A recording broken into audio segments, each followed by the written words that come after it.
Admirable, extraordinaire, incroyable. Je vous résume le match de Kylian Mbappé. Auteur d'un triplé aujourd'hui, t'es pas content? Triplé. Pardon Kylian Mbappé. Pardon d'avoir cru que t'étais finito à un moment donné, parce que tu nous as blessés pendant le Classico. Excuse-moi, je suis content pour toi. On t'aime tous Kylian Mbappé. C'est juste nos nerfs qui sont montés à certains moments. Et oui, non, mais il faut se le dire, les gars. Lorsque Kylian Mbappé il est bon sur le terrain, on le dit. Mais lorsqu'il est mauvais aussi, on le dit. Mais lorsqu'il est très bon, on va le dire encore plus fort. Les gens ils seront même au courant, vous en faites pas. Kylian Mbappé, merci. Victoire du Real Madrid 3-1 face à cette maudite équipe de Manchester City qui n'a plus le niveau européen. Donc les gars, avant de commencer le débrief de Manchester City Real Madrid, n'hésitez pas à vous abonner, à partager la chaîne, mais aussi à activer la cloche. Ça me donnera énormément de ce fort. Donc les gars, voilà, on a chicoté nos petits. Non mais il faut le dire les gars, et à un moment donné, il faut le dire, Manchester City c'est nos petits en Ligue des Champions. Ils ont voulu créer une concurrence entre le Real Madrid et Manchester City, genre c'est un classique. C'est pas un classico. C'est pas un classico, bordel, on a 15 Ligues des Champions, vous êtes nos petits. Quel manque de respect. Et je suis désolé les gars, et je veux parler de manière objective. Là, aujourd'hui, Manchester City n'avait pas le niveau Ligue des Champions. N'avait pas le niveau, même Première Ligue, n'avait pas le niveau d'une équipe de première division. Je suis désolé, c'était tellement mauvais, c'est une honte, c'est une bouse qu'ils ont proposée à leurs fans. Alors en face, le Real Madrid a été plutôt cohérent. Et à commencer par Carlo Ancelotti. J'ai tendance à le critiquer par rapport à la composition d'équipe. Mais là, il n'y avait rien à dire. Il a fait les bons choix. Il n'a pas mis Lucas Vazquez, il a mis Valverde à droite. Donc défensivement, ça ne passe pas. En charnière centrale, il a mis Asensio titulaire. Donc ça ne passe pas. Au milieu de terrain, il a mis Aurélien Tchouameni. Ceballos, patron, ça ne bouge pas. Associé de Bellingham en tant que numéro 8, ça ne bouge pas. Et le trio offensif, bien évidemment, qui ne va pas changer, Rodrigo, Vinicius et Mbappé. Les gars, franchement, la composition d'équipe, elle avait de la gueule. Elle était plutôt logique et tout. Et franchement, ça témoigne aussi le début de match de la part du Real Madrid. Assez cohérent. Pourquoi? C'est au niveau de l'état d'esprit. Parce que le match aller, vous êtes témoin avec moi, j'ai bien parlé du pressing. Et là, aujourd'hui, j'ai bien apprécié le pressing que le Real Madrid a exercé. Et les premiers à presser, c'est souvent ceux qu'on critique. Kylian Mbappé, Vinicius, ils ont pressé, mais un truc de malade. Et je rajoute Rodrigo qui était exceptionnel au niveau du pressing. Alors individuellement, je reviendrai sur lui parce que incroyable, parce qu'il est énormément sous-coté sur pas mal de choses. J'ai fait une fixette sur lui, mais les trois, ça a été les premiers harceleurs et c'est ce qui a fait que Manchester City a eu la pression et Manchester City a cédé. Au milieu de terrain, bah, ça bouge pas comme d'habitude. Hein. Je vous cache pas qu'au milieu de terrain, c'est des joueurs qui courent énormément, que ce soit Bellingham, Ceballos et aussi Tchouameni. C'est des joueurs qui ont l'habitude, voilà, d'avoir cette agressivité. Mais ce qui m'a surpris offensivement, c'est cette agressivité et cette soif de vouloir marquer. Ce qui s'est traduit au but de Kylian Mbappé, qui a été très justement récompensé de la part aussi de Raúl Asensio. Raúl Asensio est un joueur extraordinaire. Raúl Asensio est un joyau.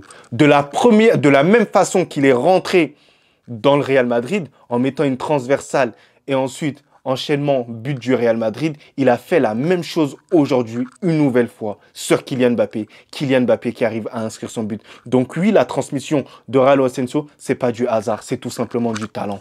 Il est bon absolument partout. C'est un truc de ouf ce mec-là. Défensivement, les tacles qu'il nous a fait, l'agressivité qu'il a, c'est exceptionnel. Et je suis désolé, Kylian Mbappé, t'es le boss, t'es le king triplé aujourd'hui. Extraordinaire aujourd'hui. Et moi, je salue un truc. Kylian Mbappé, il a un mental, mais tout simplement stratosphérique. Kylian Mbappé, vous imaginez la pression qu'il a subie. C'est vrai, de la part des influenceurs qui se posaient énormément de questions. Moi aussi, je me posais énormément de questions à son sujet. Les journaux qui lui ont énormément taclé, ses affaires avec le Paris Saint-Germain, plusieurs choses. Mais Kylian Mbappé a réussi à porter tout ça et à aller de l'avant. C'est incroyable, les gars. Vous vous rendez pas compte. Triplé face à Manchester City. Alors, il y en a plein qui vont vous dire que Manchester City n'était pas au niveau aujourd'hui. Mais il faut le faire. À ce moment-là, c'est là qu'on attend des grands joueurs. C'est là où on attend des joueurs comme Kylian Mbappé. C'est là qu'on attend des joueurs comme ça. Alors de l'autre côté, Rodrigo, un match hyper sous-coté de sa part parce que dès son entame du jeu, il a mis le tempo, éliminant, mettant à l'amende Vardiol. Vardiol, il était à l'agonie face à Rodrigo. Aujourd'hui, Rodrigo, que ce soit même offensivement et défensivement, parce qu'il a énormément aidé le milieu de terrain, c'était stratosphérique. Hein. Tout ce qu'il a fait au milieu de terrain, les récupérations de balles, la projection vers l'avant, l'avant-dernière passe dangereuse pour aller au but.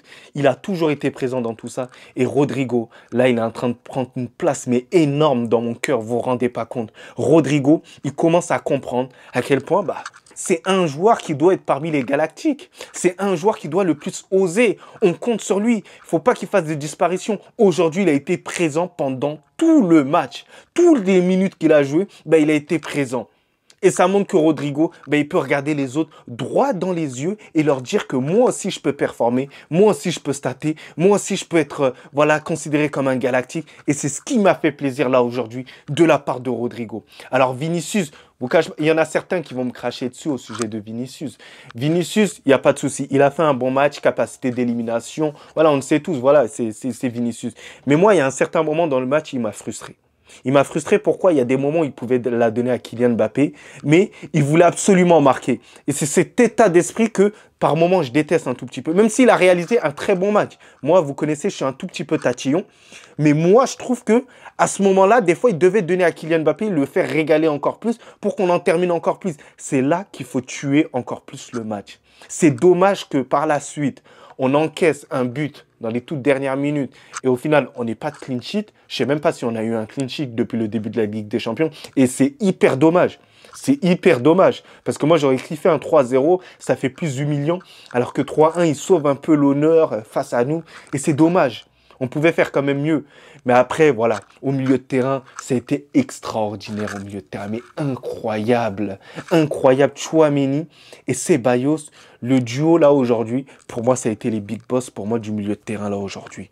Associé de Jude Bellingham, bien évidemment. Jude Bellingham comme d'habitude. Mais Ceballos et Tchouaméni, ça a été les patrons au milieu de terrain. Récupération de ballon, hyper bon de la part de Tchouaméni parce qu'il est énormément critiqué. Et moi, je préfère le dire haut et fort, depuis que le Santiago Bernabéu a critiqué Tchouaméni, a sifflé Tchouaméni, Tchouaméni a toujours répondu présent sur le terrain. Tchouaméni a toujours été bon sur le terrain depuis ce moment-là. Tchouaméni s'est ressaisi. Tchouaméni ne doit plus jouer en tant que défenseur central. Tchouaméni doit jouer au milieu de terrain. Et Carlo Ancelotti, maintenant, cette composition-là, ça doit être la composition du Real Madrid. Tu as trouvé la bonne potion. Il a trouvé la bonne potion. Parce que oui, Ceballos, les gars, au niveau de l'organisation, c'est bon. Et qui l'eût cru, les gars, s'il vous plaît? Qui l'eût cru que, en fait, Ceballos serait l'un des titulaires quand même du Real Madrid? Je pouvais même pas miser ça il y a très longtemps. Mais je disais, Ceballos, fallait le vendre parce que Ceballos, il n'est pas assez régulier. Mais là, il a réussi à trouver une régularité et assez tard quand même dans sa carrière, à l'âge de quand même 28, 29 ans, si je me trompe pas. Mais il a réussi à trouver cette régularité et je suis content pour lui parce qu'il le mérite, parce que ça se voit, c'est quand même quelqu'un qui court énormément sur le terrain, se dépense et il mérite entièrement, il mérite tout ça, les gars. C'est incroyable. Et en défense, les gars, c'était plutôt bon, assez SBR, mais le meilleur vraiment sur le plan défensif, ça a été Asensio, comme je vous ai dit, et aussi Valverde. Moi, je tiens à dire un truc parce qu'on ne parle pas souvent de Valverde par rapport à tout ce qu'il fait, mais il bronche pas. Tu le mets en tant que même gardien, il va pas broncher. Il est là, tout le temps le bon état d'esprit, il est bon absolument partout. Et pour moi, il fait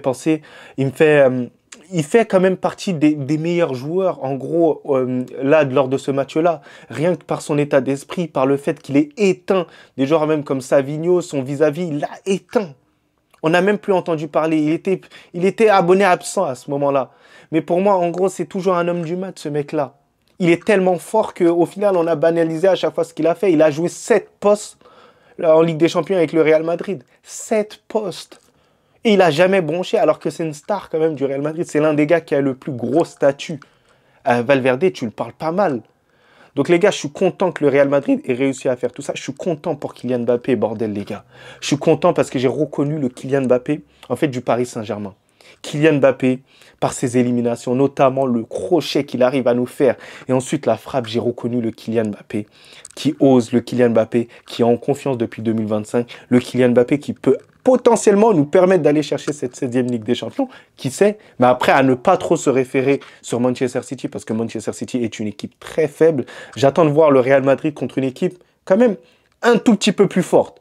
Un tout petit peu plus forte que quand même Manchester City, pour voir si on arrive vraiment à taper un gros à ce moment-là. Donc voilà. Donc les gars, dites-moi à peu près vos avis en commentaire, vos tops et vos flops. Mais sinon en vrai, c'est à toi. On te bien, alhamdoulilah.